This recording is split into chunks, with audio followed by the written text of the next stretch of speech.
ব্যাখ্যা করে বোঝানো কঠিন। আপনারা বুঝবেন যারা ম্যাচিউরড মোর দেন 18 ইয়ার্স, যারা 18 প্লাস যাদের বয়স, সেক্সুয়াল ডিজায়ার ফুলফিল করা হাদিসে এসেছে এটা স্বামীর দায়িত্ব। ফিজিক্যাল ইন্টিমেসির সময় নিজের ডিজায়ার ফুলফিল হলেই কুইট না করা, সময় দেয়া, এটা আবশ্যক। এই বিষয়েও প্রত্যেক স্বামীর খেয়াল রাখা দরকার। সংক্ষেপে শেষ করে দিলাম। 3 নাম্বার, স্ত্রীর ব্যক্তিগত বৈধ কাজে স্বাধীনতা দিতে হবে স্বামীর। অনেক স্বামী এই ছোট্ট বিষয় নিয়ে মারামারি লাগায় ফেলে ঘরে। স্ত্রীর ব্যক্তিগত বৈধ যে চয়েস, এটাতে আপনি স্বাধীনতা দিবেন। স্ত্রীর মনে চায় রান্না বান্না শিখতে, আপনি বললেন তুমি কম্পিউটার শিখো, কিলাকিলি আছে না নাই? স্ত্রীর মনে চায় কাঁথা সেলাই শিখতে, নকশি কাঁথা, আপনি বললেন না তুমি ল্যাঙ্গুয়েজ শিখো, ঝামেলা আছে না নাই? না, প্রত্যেকের আলাদা ব্যক্তিগত রুচি, চাহিদা, মতামতের গুরুত্ব আছে না নাই? এজন্য প্রত্যেক স্বামীর উচিত স্ত্রীর বৈধ ব্যক্তিগত যে কাজ, অবৈধগুলা না। আবার স্ত্রী বলল যে জি বাংলা দেখবো, তুমি একটা টিভি নিয়ে আসো, আনা যাবে? কথা বলেন। স্ত্রী বলল চলো পহেলা বৈশাখে আমরা নাচানাচি করব তুমি আর আমি মিলে, এটা মানা যাবে না। নারীরা হচ্ছে পুরুষের পার্টনার, সহকর্মী, সহযোগী। এই বিশ্ব সভ্যতা নির্মাণে শুধু পুরুষদেরই অবদান নাই, নারীদের অবদান আছে না নাই?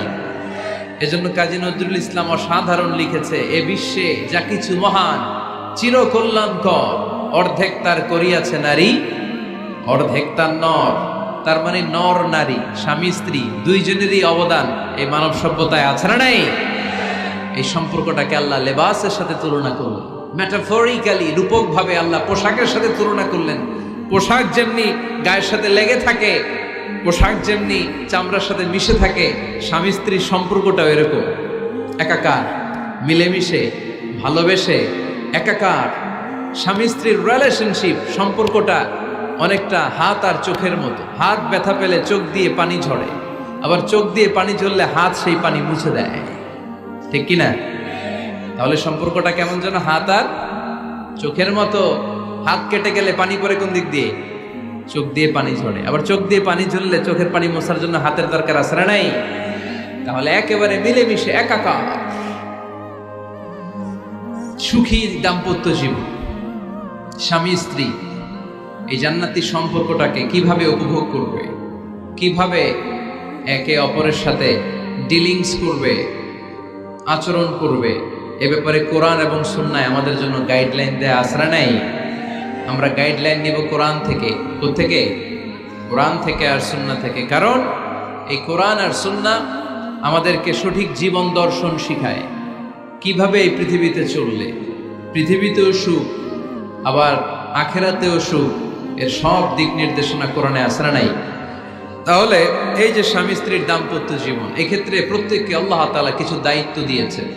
আজকে দায়িত্বগুলোর ব্যাপারে আমরা শুনব। স্ব স্থানে থেকে প্রত্যেকেই, স্বামী যদি স্বামীর দায়িত্ব পালন করে, স্ত্রী যদি স্ত্রীর দায়িত্বটুকু পালন করে, তাহলে দাম্পত্য জীবনটাকে জান্নাতি দাম্পত্য সুখ দিয়ে ভরে দিবে কে? আল্লাহ। আমাদের প্রত্যেকের দাম্পত্য জীবন সুখী হোক, সমৃদ্ধ হোক, আমরা চাই কি চাই না? অনেকে বলে হুজুর সুখ নাই, সুখ নাই, ঘরের ভেতরে গেলেই জাহান্নাম। আহা, কথা শোনে না আমার। আবার স্ত্রীরা বলে হুজুর দোয়া করবেন, পরকিয়া করে, খালি এসএমএস পাঠায়, আমারে ভাল লাগে না, এখন এখন অন্যদিকে ঘুরে, এরকম আসরা নাই? দুই দিক থেকে অভিযোগ। বোনদের জন্য কোনো প্যান্ডেল ট্যান্ডেল আছে নাকি আজকে? হ্যাঁ, দিনের বেলা সমাবেশ ছিল তো, এটা হয়ে গেছে তো মাইকের সাউন্ড নিশ্চয়ই। এই এদিকে উঠছে কে? টান দেন এদেরকে ধরে, টানেন টানেন, টাইনা বসান বসান, টান দেন টান দেন, হুজুরে ধরেন, হুজুরে ধরেন। ধরতে পারেন নাই হুজুরে? ধরছেন? হ্যাঁ, টান দেন। এই তো টাইনা বসেন, এদিকে তাকান, এদিকে হয়েছে, হ্যাঁ বসাই দিচ্ছে। এইভাবে চলবে একেবারে শেষ পর্যন্ত। উঠলে খবর আছে। শুরুতে সুযোগ দিয়েছি, সুযোগ নেন নাই। তো আমরা প্রথমে স্বামীর দায়িত্ব শুনবো। দাম্পত্য জীবনে স্বামীকে আল্লাহ তাআলা কি দায়িত্ব দিয়েছে, তারপর স্ত্রীকে আল্লাহ তাআলা কি দায়িত্ব দিয়েছে, এবং দুইজনের আবার কালেকটিভ সম্মিলিত কিছু দায়িত্ব আছে, এগুলো আমরা শুনবো। শুনতে রাজি আছেন তো? কষ্ট হচ্ছে আপনাদের? আচ্ছা, এই বাম দিকটা আমাকে কষ্ট দিয়েই যাচ্ছে, খালি আওয়াজ কথা, একটু থামছে আবার শুরু, কেন? আমার দিকে তাকান। আরেকজনে থামতে বলছে কি আপনার? এই থামো থামো, এগুলো বলেন কেন? আপনি থামেন, তাহলে তো হয়ে গেল। হ্যাঁ, আবার আমার সাথে কথা বলেন, আপনি চুপ। তো প্রথমে আমরা সম্মিলিত দায়িত্বের কথা শুনবো। সম্মিলিতভাবে আল্লাহ স্বামী স্ত্রী দুইজনকেই কিছু দায়িত্ব দিয়েছে, যে দায়িত্বটা দুইজনের উপরই বর্তায়। এরপরে শুনবো স্বামীকে আল্লাহ কিছু দায়িত্ব দিয়েছে, এটা শুনবো। এরপরে স্ত্রীকে কিছু দায়িত্ব দিয়েছে, আল্লাহর কসম এই দায়িত্বগুলো যদি স্বামী স্ত্রী সম্মিলিতভাবে পালন করে, এক একটা ঘরকে আল্লাহ জান্নাতি পরিবার বানায় দিবে, সুখী সমৃদ্ধ জান্নাতি দম্পতি বানায় দিবে। এরকম দাম্পত্য জীবন, সুখময় দাম্পত্য জীবন আমাদের হোক। আমরা চাই কি চাই না? চাই। তাহলে আমরা প্রথমে আলাদা আলাদা দায়িত্ব শোনার আগে সম্মিলিত বা কালেকটিভ রেসপন্সিবিলিটি কি আছে, এই সম্মিলিত দায়িত্বগুলো শুনব। স্বামী স্ত্রীর দুইজনের কাঁধেই বর্তায় এরকম প্রথম দায়িত্ব হচ্ছে স্যাক্রিফাইস। দাম্পত্য জীবনের আসল খেলাটা হচ্ছে স্যাক্রিফাইসের খেলা। কিসের খেলা? স্যাক্রিফাইস। এটা লাগবে। আমার বোনেরা অথবা যুবতী বোনেরা অথবা রিসেন্টলি বিয়ে হয়েছে এরকম বোনেরা, আজকে তো এক ভাই এসে দোয়া চাইল, হুজুর 3 দিন আগে বিয়ে হয়েছে আমার, একটু দোয়া করে দেন। তারপর যুবক ছেলেরা, তোমরা যারা বিয়ে করনি করবা, খেয়াল করে শোনো, এগুলো কাজে লাগবে। স্যাক্রিফাইসটা খুব জরুরি। স্যাক্রিফাইস ইজ দ্য কি of a successful happy couple life. একটা সুখী দাম্পত্য জীবনের আসল চাবি হচ্ছে স্যাক্রিফাইস। আওয়াজ করে বলতে হবে, চাবিটার নাম কি? স্যাক্রিফাইস করতে হবে। একটু মানিয়ে নেয়া, একে অপরকে বোঝা, একটু ভালোবাসা, একটু মানিয়ে চলা, এটার নাম হচ্ছে স্যাক্রিফাইস। একে অপরকে বোঝার চেষ্টা করা, একটু মানিয়ে চলার চেষ্টা করা, একটু ভালো লাগা, একটু ভালোবাসা, সুখ দুঃখ ভাগাভাগি করে মিলেমিশে একাকার হয়ে যাওয়া, এটার নামই দাম্পত্য জীবন। ঠিক কি না? এটার নামই দাম্পত্য জীবন। মিলেমিশে একাকার হয়ে যেতে হবে, স্যাক্রিফাইসের মানসিকতা অর্জন করতে হবে। একে অপরের দোষ ধরলে চলবে না, কারণ no one is perfect in this life. আপনি যে আপনার বউয়ের দোষ ধরতেছেন, আপনার দোষ নাই? কথা বলেন না কেন? আপনারও দোষ আছে না নাই? তো লিস্ট দুই ভাবে করা যায়, একটা হচ্ছে দোষের লিস্ট আর একটা হচ্ছে গুণের লিস্ট। দোষের লিস্ট বাদ দিয়ে দেন। আপনার স্ত্রীর মধ্যে আল্লাহ তাআলা কি কি গুণ দিয়েছে, এই গুণগুলোর লিস্ট করুন, দোষের লিস্ট নয়। দাম্পত্য জীবনটাই এমন, কখনো ঝগড়া, কখনো হাসাহাসি, কখনো মেঘ, কখনো বৃষ্টি, আছে না নাই? হয় না এরকম? Ups and downs. মাঝে মাঝে একটু ঝগড়া, মাঝে মাঝে আবার ভালোবাসা, আবার খুনসুটি, এগুলো মিলেমিশে একাকার করে স্যাক্রিফাইস দিয়ে একে অপরকে জয় করে নিতে হয়। কারণ no one is perfect in this world. এই পৃথিবীতে কেউই পারফেক্ট না। আপনি আপনার বউয়ের দোষ খুঁজলে আপনারও দোষ আছে না নাই? কেউ দোষমুক্ত নয়। এজন্য দোষ না খুঁজে আমরা স্যাক্রিফাইস করব। দাম্পত্য জীবনের এটাকে সুখী সমৃদ্ধ করার 1 নাম্বার চাবিকাঠি হচ্ছে স্যাক্রিফাইস। তাহলে সুখী দাম্পত্য জীবনের 1 নাম্বার চাবির নাম কি? স্যাক্রিফাইস। চিল্লায় বলতে হবে, সেটা কি? তাহলে হাজব্যান্ড ওয়াইফ দুইজনেই স্যাক্রিফাইস করবে।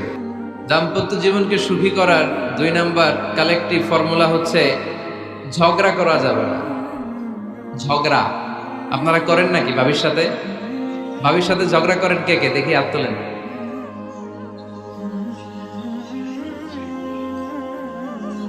এদিকে সব আল্লাহর ওলি, এরা ঝগড়া টগড়া করে না। আপনি করেন? এই সাহসী সন্তান আছে কিছু, মাশাআল্লাহ। ঠিক আছে, বেশি করেন না আবার। হ্যাঁ, ঠিক আছে, ঠিক আছে, তোমরাও করো, বুঝছি, আপনারাও করেন। ওকে, না ঝগড়া করা যাবে না।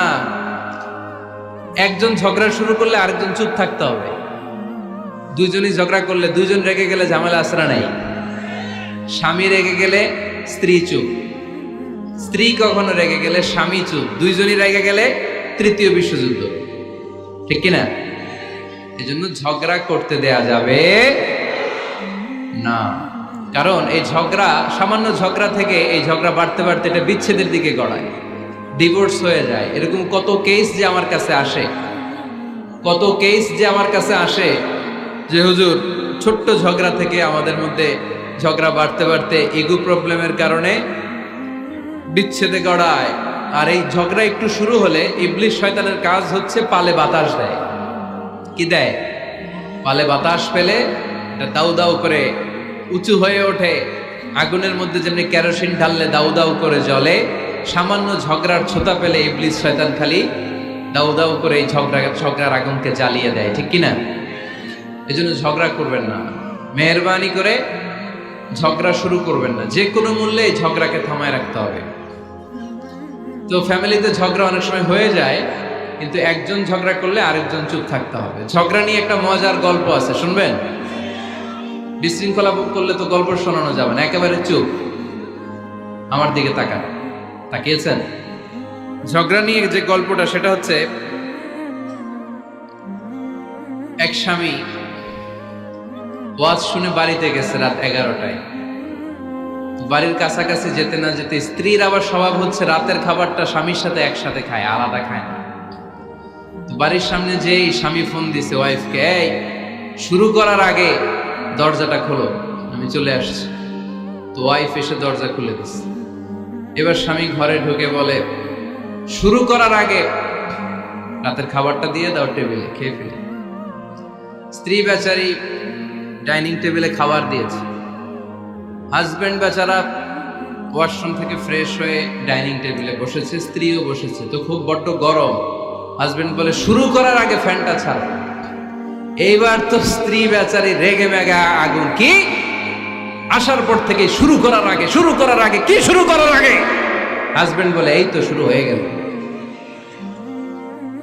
মানে কি? ঝগড়া। মানে কি? ঝগড়া। প্রিয় ভাইয়েরা, ঝগড়া করবেন না। স্বামী রেগে গেলে স্ত্রী চুপ থাকবেন, স্ত্রী রেগে গেলে স্বামী চুপ থাকবেন। কারণ সহিহ মুসলিমে এসেছে, ইন্না ইবলিসা ইয়াদাউ আরশাহু আলাল মা। ইবলিস শয়তান তার সিংহাসন গেড়েছে সাগরের উপর। কোথায়? ইবলিসের সিংহাসন কোথায়? সাগরের উপর। সুম্মা ইয়াবাসু সারায়াহু, সে প্রতিদিন সকালবেলা তার সাঙ্গপাঙ্গরে গোটা পৃথিবীতে পাঠায়, যা পৃথিবীতে ফাসাদ সৃষ্টি কর। ইবলিস যখন সাঙ্গপাঙ্গদেরকে গোটা পৃথিবীতে ছড়িয়ে দেয়, সারাদিন ধোকা দেওয়ার পরে, ওয়াসওয়াসা দেওয়ার পরে, রাত্রিবেলা ইবলিসের কাছে ফিরে আসে, এসে বলে, ও ইবলিস, আমি আজকে আল্লাহর বান্দাদেরকে দিয়ে মিথ্যা কথা বলিয়েছি। ইবলিস বলে, এটা তো কোনো ব্যাপারই না, এগুলাই তো তোদের কাজ। আরেক শয়তান বলে, আমি ওজনে কম দিয়েছি একজনের মাধ্যমে বাজারে। ইবলিস বলে, এটাও তেমন বড় কোনো কাজ নয়। আরেকজন বলে, আমি সুদের ডিলিংস করিয়েছি। ইবলিস বলে, এটাও কোনো কাজ নয়। আরেক শয়তান বলে, আমি মদের আড্ডাখানায় নিয়ে মসজিদে যেতে নিয়েছিল, সেখান থেকে সরিয়ে মদের আড্ডাখানায় আল্লাহর বান্দাদেরকে নিয়েছি। ইবলিস বলে, এইটাও তেমন বড় কোনো কাজ নয়। আরেক শয়তান এসে বলে, মা তারাকতুহু হাত্তা ফাররাকতু বাইনাহু ওয়া বাইনা ইমরাআতিহি, আমি এক আল্লাহর বান্দার সাথে বান্দির ঝগড়া লাগিয়ে ঝগড়া করাতে করাতে তালাক পর্যন্ত নিয়ে গিয়েছি। মা তারাকতুহু হাত্তা ফাররাকতু বাইনাহু ওয়া বাইনা ইমরাআতিহি, আমি এক ইমানদার পরিবারকে ধ্বংসের শেষ প্রান্তে নিয়ে গিয়েছি। সামান্য ঝগড়ার পরে আমি ওয়াসওয়াসা দিতে দিতে ঝগড়া বাড়াতে বাড়াতে তালাক পর্যন্ত নিয়েছি। ইবলিস বলে, শাবাশ, তুই তো কাজের মতো কাজ করেছিস, আমার কাছে আয়, আমার কাঁধে ওঠ। ইবলিস তখন ওই শয়তানকে কাঁধে নিয়ে নাচতে শুরু করে। নাউজুবিল্লাহ পড়বেন না? এজন্য ইমানদারদের